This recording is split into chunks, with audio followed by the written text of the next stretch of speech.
qabadhu jechuu kiyya tole. Ayyee.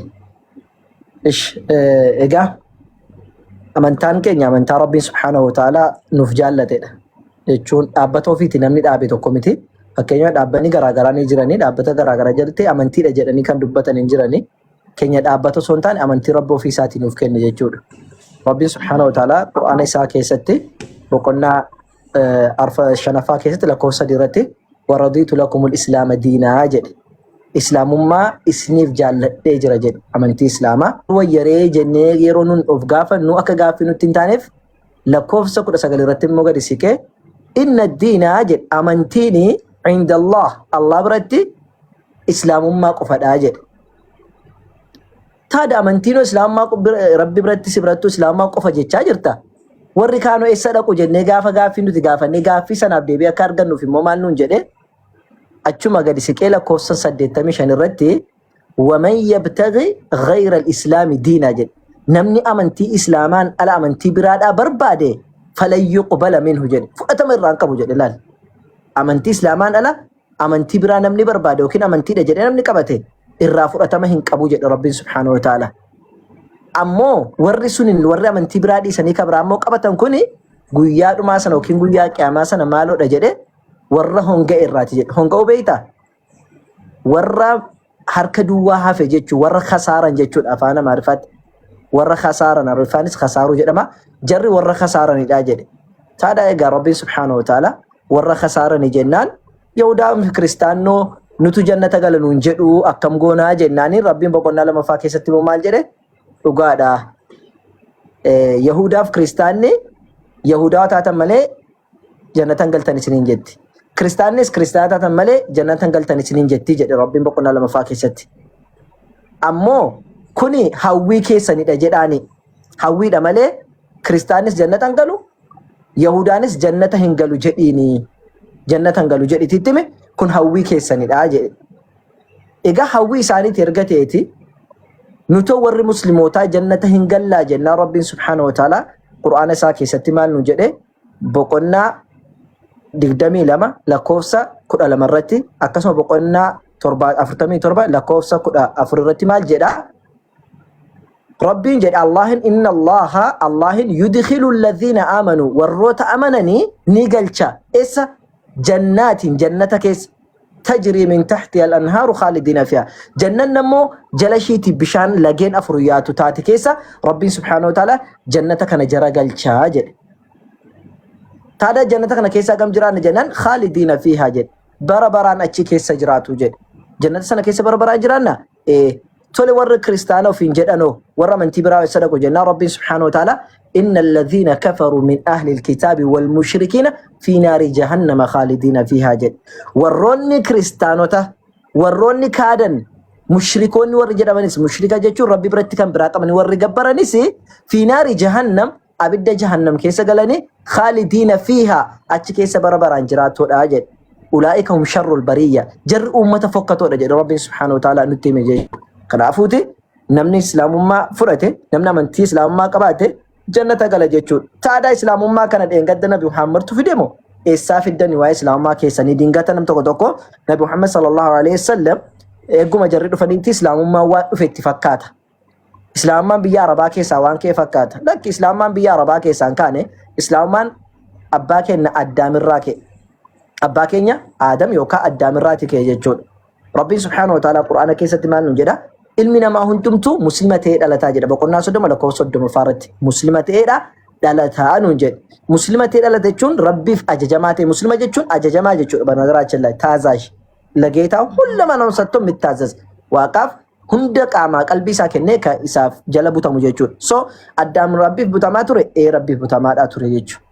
Kanaaf Nabi Muhammad sallallahu alaihi wasallam maal jedhani ilmi namaa yuladu alal fitra jedhan uumama islaamummaarra dhalataa jedhan.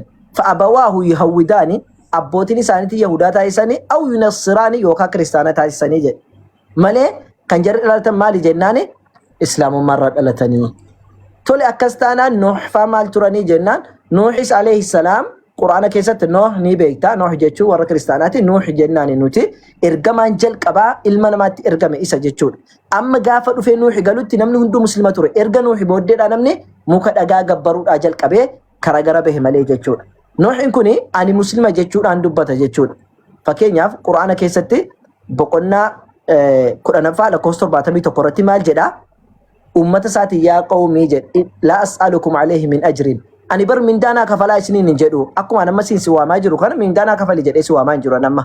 Si galee mindaanaa kafali isiniin hin jedhu ammoo mindaan kiyya rabbi biraadhaan argadha. Si galee ammoo waaqa tokko malee isiniif kan dhugaadhaan gabbaramu hin jiru erga jedhe booddeetu maal jedhe? Ani immoo rabbirraati yookaan immoo warra islaamotarraati akkan ta'u yookiin muslimarraa akkan ta'u ajajameen jira jedhe. Ani muslima ofiin jedhe Nuuh. Nama jalqabaati jechuudha Nuuh jechuun. Kanaafuu warra muslimarraa akkan ta'u ajajameen jira gaafa jedhu muslimni isa dura ni ture jechuudha. Eenyu fa'a? Addaam, Idriis, Qaayilii fi Haabil warri jedhaman Addaam fa'a ilmaan isaa jechuudha. Yaafeet fa'a hundi isaaniiyyuu muslima turanii jechuudha. Nuuh booddeedhaa islaamummaa keessaa bahaadhaa dhufan ilmi namaa jechuudha. Tole. Erga akkas ta'e Abrahaamoo akkas ture akkam ture jenna Abrahaam amma kiristaana birattis jaallatama, muslima birattis jaallatama, yahudoota birattis jaallatamaadha, warra pheenxee ortodoksii biratti illee jaallatamaadha. Abbaa keenya Abrahaam jedhu ogeessi taate. Macaafa keessatti illee abbaa taachuu Abrahaam kan indiyaa laa darragam jechuudha Yesuus Kiristoos barsiisa jechuudha. Taadhaa inni maal ture?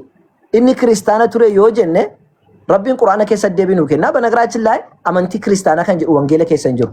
Ka'orii Zaffixirat iska Yohaannis Raay seera uumaati hagga mul'ata Yohaannisitti amantaan kiristaana jedhu tokko hin jiru jechuudha. Akka nuti amma amantaan keenya islaama jennee nuti dubbannu. So taadhaa abbaa keenya ka jettan kun maal ture amantii isaa hojjettee gaafatte sitti himan hin beekani jechuudha. Garuu keenyadha waan jedhaniif warri Yahudaa keenya jedhu warri kiristaanas keenya waan jedhaniif Rabbiin maal jedhu Quraana keessatti boqonnaa 3 lakkoofsa 67 irratti maa kaana Ibraahiimu jedhe. Ibraahim alhoonam Ibraahim hin taane jedhe. Yahudiyyan Yahudaa hin taane walaa Nasraaniyyan Nasaaraallee hin taane jedhe. Maal malee jenna walaakin kaana haniifan muslimaa jedhe. Garuu ammoo nama karaa qajeelaa irra ture muslima ture jedhe. Keessatti Salamoon bira deemte asiiti waameenii dabdaabbii barreessee fi koottodhee Salamoon Yaman irraati mangistii dubartii kana gara isaatti yaame jechuudha. Aksum keessatti hawaltiin jiru sana beektaa hawaltii dheeraa sun.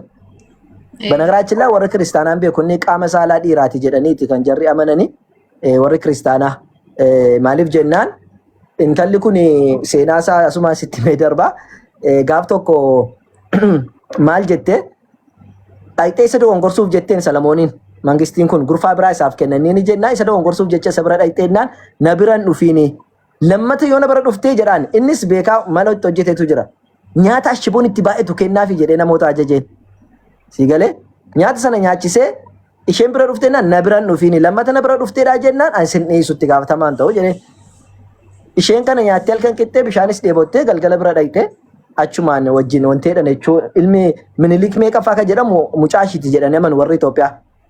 Isatu Salamoon turraa dhalchee sabaa kanarraa jedhaniiti amanu jechuudha.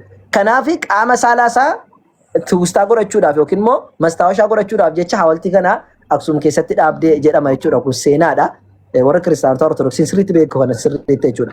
So Salamooniin kuni gaafa bira dhayxeedhaa jettu nu bira garuu waan akkasiidhaan jiru. Akka Quraanaa sun taane sana sitti hime nu biratti garuu of biratti waameenii mootii ta'uusaa ergamaa rabbii ta'uusaa erga adda baafatte booddee itti amantee maal jette wa aslamtu ma'a Suleymaana lillaahi rabbil aalamiin jette. Ani Suleymaan wajjiniin yookiin Suleymaanii wun ta'ee asallamee ajajamee jira lillaahi rabbil aalamiin muslima ta'ee jira rabbii aalama tokkichaadhaafi jetteen. So ishee fi Suleymaan maal turani muslima turani jechuudha. Ishee fi Salamoon yookiin Suleymaan muslima turanii jechuudha. Tole amma as deebina Museetti as dhiyootti immoo jechuudha. Museen maal ture jennaa muslima ture. Boqonnaa 10 lakkoofsa 81 irratti maal jedha? Maal jedhe? Wa 'ala Allaahi tawakkaluu jedhaan Museen ummata isaatiin Rabbi irratti hirkadhaa in kuntum mu'miniin jedheen. Yoo mu'mintoota taatanii in kuntum muslimiin yoo muslimoota taatan jedheen. Muslimoota taatanii Rabbi irratti hirkadhaa jedhe. So Muslimoo fi taanaan isaaniin immoo maal jedhe muslima ta'a abboo Rabbi irratti hirkadhaa jedhe. Keessumaa baasee ofii isaati amanaa muslima ta'uu isaa gaafa dubbatu maal jedhe boqonnaa 7 lakkoofsa 143 irratti Muusaan Rabbi wajjiniin waadaa walii galaniiti bakka irratti wal arguu deeman. erga deeme booddeedha rabbiin dubbatee sagalee rabbii dhagee Museen egaa yaa rabbi eegan sagalee kee dhageeti si arguun barbaadaa jedheen Musaan si arguu barbaada rabbiin maal jedheen qaala lan taraani na arguu hin dandeessu jedheen ولكن قالوا أمو انظر إلى الجبل تبسنا أتشجر قليل جدين فإن استقر مكانه يوتبسون بكسن رتي رجعين أبته ثبتين أبته فسوف تراني سنبود دينا أرجتا جدين فكين يافي أتي نمنو ويسم فودا يوجد نمفوتو نفودو برباد ميدورا وان كان أكاس قد إميجتان ذات ميس نمني سون كان قد شو عندن دو قرأت نيجتاني أكن قد شو نندي جوان بيكتب جج so rabbiin subhanahu wa ta'ala na arguun dandeessu yoo na arguu barbaade tabbasana laali jedheen Musaan dhuguma jedhee gara tabbasana gaafa laalu rabbiin subhanahu wa ta'ala birhaanuun gallaxallata achirratti ifa isaa rabbiin subhanahu wa ta'ala achirratti gaafa ibsu Museen rifatee gaggabe jechuudha tabbisuunis tankota akkutoo waddaqe caccabee achitti tabbisuun jechuudha jennaan gaggabee gaafa achi ka'u maal jedhe falamma afaaqa qaala inni tubtu yaa rabbii kiyya ani toobadhe gara keetti deebi'e si arguun akka hin danda'amne bare وأنا أول المؤمنين أني ور أمن الرات سجل سلا يوم مسلمان ترى إسلام ما كورت جرو ور أماني سجل كباتي راجع مسلم سجله أماني جل كباتي جل كنا في مسلم مال ترى مسلمة ترى جتشور كمسلم في النمو جرا يسوع تروفنا يسوع مال ترى إيجا كريستان مان كجل كبوا كجر جل أنتي ورد فتوه يسوع كريستوس تو كريستان ماله كان يسوع ترى كريستان ترى كبير نوت مالف كريستان رام تنا يسوع كريستوس يوان ورد فنو فيرن سامبود مال ترى يلهم أوكي Yesuusoo maal ture isinoo qeessi Yesuusee hordoftanii kiristaana ofiin jettan maqaa isaatti immoo gaaftanii taada inni maal ture ofii isaatti gaafa jennu jara biratti deebiin hin jiru nu biratti garuu muslima ture. Quraana keessatti rabbiin subhaanahu wa ta'ala boqonnaa sadaffaa lakkoofsa 52 irratti deemneedha yoo laalle maal jedha 51 kaasnee yoo dubbisne jalqaba irratti akkana jedha. Inna Allah rabbi wa rabbakum fa'budu hadha siraatun mustaqim jedha. Allah rabbii koof rabbii keessanidha isa qofa gabbara kanatu karaa sirriidha jedhee barattoota isaa ajajaadhaa ture uummata Israa'eliin.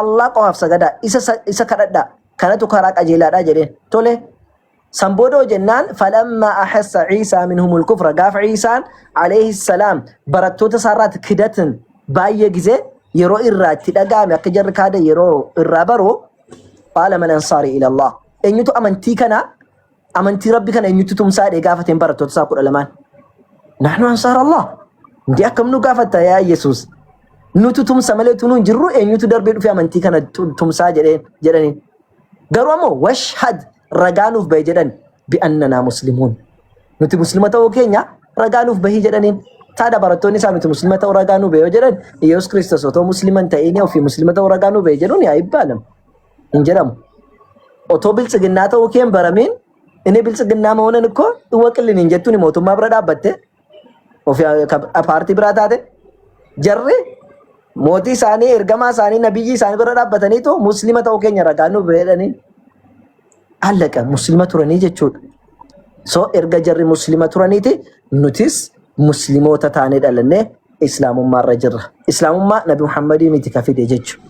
Islaamummaan jalqabumarraa jirti jechuudha. Kanaaf Allah nuti sagannuuf kadhannu kanuma jalqabarraati warri kaan isaaf sagadaa kadhataadhaa turan malee Allah biraa addattee hin qabnu jechuudha. Saniifuu islaamummaan keenya rabbi tokkicha isaaf sagadu isa kadhatu.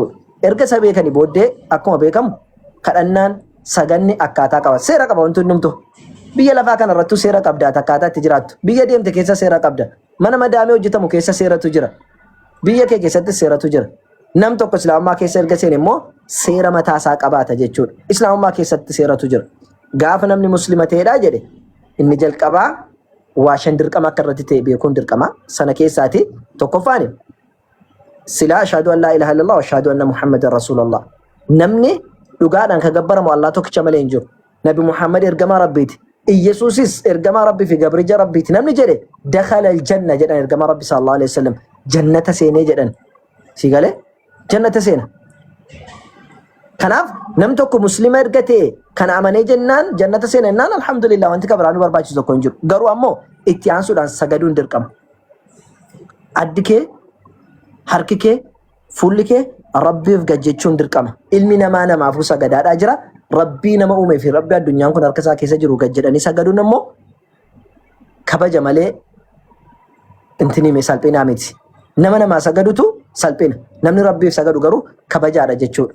Takkaa muslima rabbiif sagaduudhaaf qaanfatu argite beektaa karaa deemutti bakka deemutti araba biratti gara abbaa fedhe biratti mootii biratti ni sagada hin du'a malee jechuudha. Mataa isaa lafatti gadi gombisee jechuudha. Abbaan barbaade xiyyiti keessaa baasu. Maaliif rabbiif sagadaa du'uun kabajaa waan taateef jechuudha. Saniifuu sagaduudha.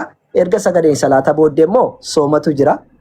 Soomiin immoo nuufis rabbiin sodaafis nu ta'a. Sooma wanti rabbiin dirqama nurra godhe irratti la'allakum tattaquun akka isa sodaattaniif jedhe dhinya nunni cinquudhaaf miti.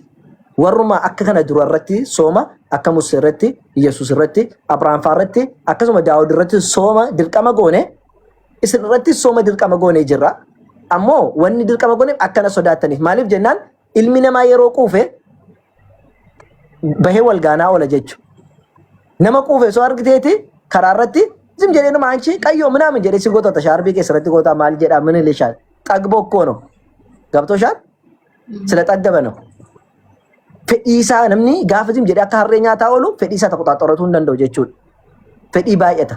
So gaafa soomtee hoo maal ta'a simmeetu yisabbaraan hin caba jechuudha. Hin caba of gadi qaba jechuudha. Utaaluu hin danda'u akka barbaadeen ta'u rabbii isaas hin sodaata. Kanaafuu gaafa soome namni rabbiin sodaata jechuudha. Simmeetti isaas gaccabaadha. Rabbii isaaf sagada. Edaa akkatti beela'uun sana keessatti yaastanatti naan. Edaa soomni kun rabbiin nama yaadachiisa. Otoo beelofne otoo rabbiin nu dhawwate soora keenya edaa bakka argannu hin qabnu yaa rabbi kiyya galata kee jechaa galgala isaan naaf xaratu immoo du'aa isaa godhataa jechuudha. Waliigallee miti inni kun kanaa jechuudha. Itti aansuudhaan ammoo zakaa kennu. Zakaa jechuun yenee biiteዎች አሉ ሙስሊሙ ፉማ ኛቴ ፉማ ቆፌ ፉማ ኡፈቲ ወርቅ ምናምን ለብሶ መኪና ኦፌ ፊጉ ቆፋ ሚት ምስኪን ሊ አርከ ኬሰ ኢጀ ኬሰ ነላላ ጀቹቱ ጅራ ምስኪን ኢጀ ኬሰ ነላላ ኦላ ምስኪናቱ ጅራ ፍረ ምስኪናቱ ጅራ ሲገሌ ሙስሊማ ምስኪናቱ ጅራ ኡፈተ ከን እንቀምነ ኡፈተቲ ቢታ ዘካ ብሪ ከራ ከኒታፍ ሲገሌ ዘካ ከኒታፍ ኡፈተ ሳ በርባደ ኛተ ኛታ ማልጎዳ ጀቹ ወሊገለ ሱን ድርቀማ ጀቹ ከብራ zakaadhaan booddeettama wanni jiru maalinni jennaani ammas gaafa ciidii ayyaanaatti hoolaa qalanna nuti hoolaa gaafa qalanna hoolaan sun bakka sadiitti qoodamti tokko manaaf goota tokko hiyyeessaa firda tokko immoo fira nyaachifta jechuudha. That means miskiinota gargaartaa jechuudhaati. So warri kun hin jiranii jechuudha. Kanaafuuti islaamummaan gabaabaadhumatti kana fakkaata osoo sittin dheeressini waan amma dubbadhe irratti hoo gaaffii qabaatte inshallah mubarak warreetta mubaraktu mana bane moo kana santi inshallah yoo mana bane inshallah natti ma daqiiqa muraasa booda sa'a 8 irratti bee dhaqa sa'aatii natti ma jedhe guyyaa gaafataanii ture isa gaafataa ture guyyaa gaafataanii ture asanti sa'aatii meeqatti banama jedheeni inshallah daqiiqa gimmaa shanaaf obsani nan dhufa barakallahu fiikum barumsa irra jiru anteef daqiiqa 30 tu sila natti mani manan banu sa'aatiin hin beekamu galgala malee naan viidiyoo jedheefin galgala irratti wal argina jedhe inshallah daqiiqa 30 booddee nan dhufa naa obsi jedhaani ishee waliin xumuradhee ba'aa tole. Hayya. Waan amma dubbanne irratti gaaffiin qabda? Bareeda. Wanni hundumtuu amantaan keessa wanna hundumaa bareeda. Das nama jedha. Tole. Erga bareeda ta'e intalli bareeddu kun bareedaa attoo dabalamte yoo.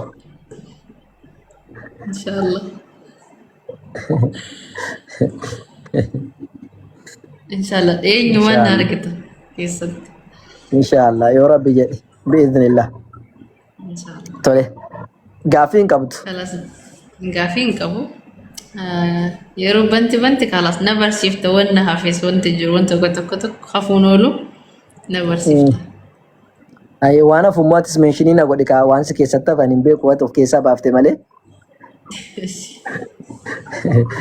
waan barbaadde gaafachuun በነገራችን ላይ የማያውቁትን መጠየቅ እንትን አይደለም ዋን ቤክነ ጋፈቹኔ yookaan arraba miti yookaan wallaadu mallee miti waa adda baafachuuf Ibrahim alayhi salam hatta nabiyyi guddaa ta'e maal jedhaan beektaa bara jalqaba mootii biyya Namuruudiin rabbiin kiyya bara ajjeesee kaasuu danda'a atoo ajjeeftee kaasuu dandeessa kan waaqa ofiin jettuu fedheen Namuruud jechuun mootii guddaa akka rabbiitti of ilaalu jechuudha. Si galee jennaan eenii jedheen tolee ajjeesin agarsiisi akka rabbii koo jedheen namichi nama lama naa fidaa jedhee nama lama waamee tokko goraadeedhaan morma irraa kutee tokko fayyaadhuma isaan biseeti kunoo tokko ajjeeseera tokko immoo fayyiseera jedheen. Egaa Abrahaamis dubbachuun sodaate maaliif mootiin harka isaa keessa jira waan ta'eef akka bagulbat meeda alfallagan bacinqilaat meeda fallagan san booddee maal jedheeni ishi akkas taanaan rabbiin kiyya yeroo hunda aduu karaa bahaa baasati ati immoo mee karaa kibbaa baasii baqqaayyuu jedheen yoo ati dhuguma waaqa taate. Waan godhu dhabe namichi yeroo sanarratti jechuudha. Waan godhu dhabe.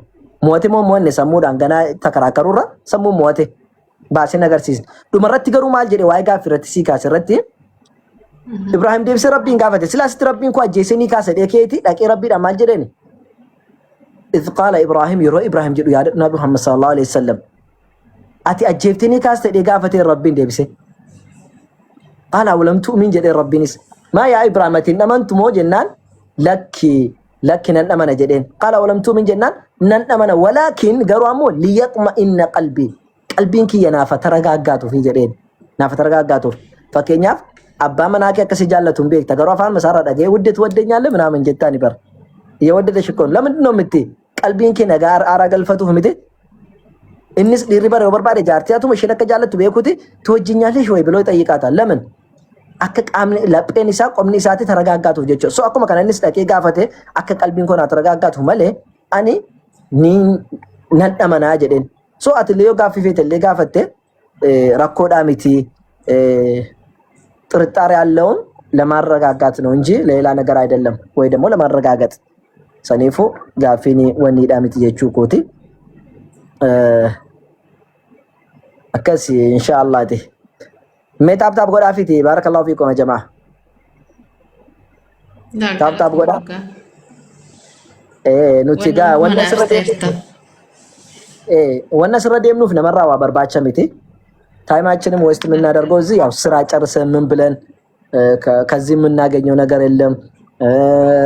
ለመጀመሪያ ጊዜ ነው ጌም የምጫወተው በነገራችን ላይ ካንቺ ጋር ለመጀመሪያ ጊዜ እና ማለት ነው ኦጂ ከኝ ኦጂተኔ ስራችን ስንጨርስ ቤት ስንገባ እንደዚህ ተቀምጠን ላይቭ እንገባለን። ረብራ አርጋና ነምኒ ሶቀጀሌ ሞ ይምልካዋ ገመቹ ዳኑፍ ነምኒ ተኮ ዮከራ አርገት ሲጋለ jechuudha malee waa biraadhaaf miti no irratti jabaachuun barbaachisaadha akkas waa'ee quraana xiqqoo shisiibsa dingata amma daqiiqaan kennamu nutti taap godhaa yoo ta'u baate mubeellee ofii as nama ol keessee nama kuma tokko bajaa jira lakki nama deemuu fi nama erguu fi sagantaa qabatte jechuu keete galgalatti rakkoon hin jiru mubaarakiin sagantaa wayii qabadhee jira mubaarak musammaatiin intala takka gargaarsuuf jenneeti inshallah kana sitti meetti rakkoon hin jiru isa biratti baha yookiin ani itti ergadheetiin bakka lamaanitti gargaaruu dandeenya takka immoo manuma isaa dhaqa baheetii jechuudha inshallaati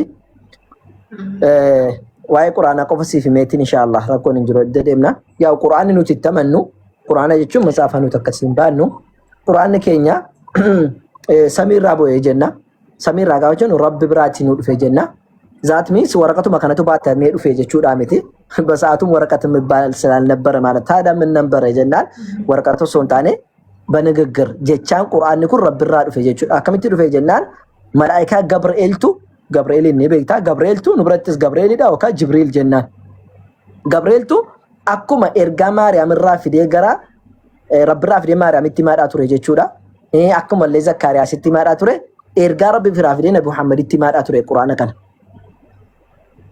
አቺ ነብዩ መሐመድ ሰነ ፉዳኒ በረቶት ሳን ኢትማዳ ቱረኒ በረቶኒ ኢሳኒ ሞ ፉዳኒ ማል ጎዳኒ ዋንጀር ጀዳን በሬሳ ቱረ ነብዩ መሐመድ ሰለላሁ ዐለይሂ ወሰለም በሬሳ ጀዳኒ ቁርአን ካን በሬሳ ዳ ቱረኒ ጀቹ ቁርአን ካን በሬሰኒ ዳ ቱሬ ቁርአን ኩ ከሰቱን ትዱበት ምንዱምቱ ጀቸ ረቢ ሱብሃነሁ ወተዓላ ጀቸ ነም ተቆለን ቀቡ ከሳ ዛት ሚንስ ፈከኛፍ ዋኤ ዮሴፍ አቺ ከሰ ጅራቹ ደንዳ ዋይ ኢየሱስ አቺ ከሰ ጅራቹ ደንዳ ዋይ ማርያም አቺ ከሰ ጅራቹ ደንዳ ዋይ ማርያምን ከኑቲ መገሩ ሃሳ ማርያም ዱበቴ ከሙሴን ዱበቴ ከዮሴፍ ዱበቴ ከኢየሱስ ዱበቴ ከኑቲ መኙ አላቱ ኑቲ ማጅራ ንግግሩን ካንቺ አልወሰርኩም ዱቢ ከነ ስራ ዳጋን ጅሩ ዮኪን ነብዩ መሐመድ ራ ዳጋን ጅሩ ዮኪን ኢየሱስ ራ ዳጋን ጅሩ ኤኙራ ነገሬ ዱቢ ከነ ምንጩ ከማን ነው ከአላህ Subhanahu Wa Ta'ala ነው ረብ ራት ጀቹ ፈከኛን ኤርጋው ኢየሱስ ኤርጋ ከናቲ ነምት ደበርሲቴ ምንጩ ንግግሩ የማን ነው የኔ ነው አነዱ በታዳ ጅራ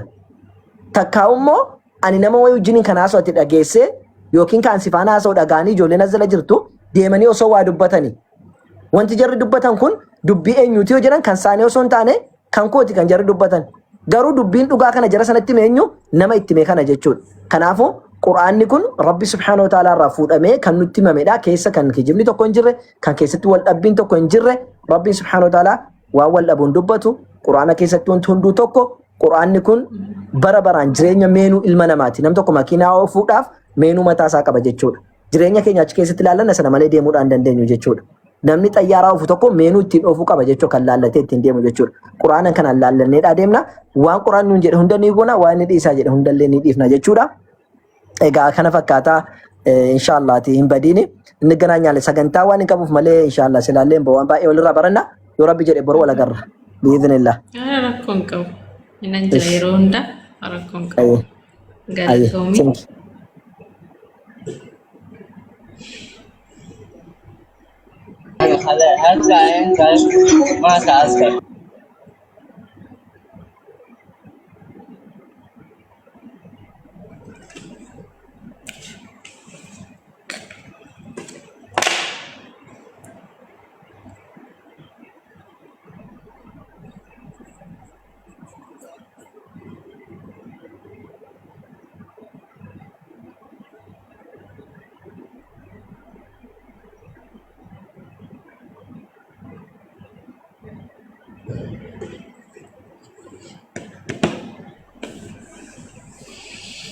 ما شاء الله الله ما دراكم تسلموا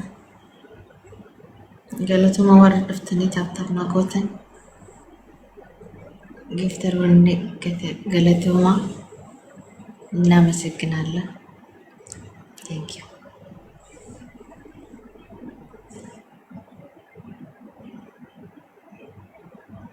قالتوا ما ورد كيسان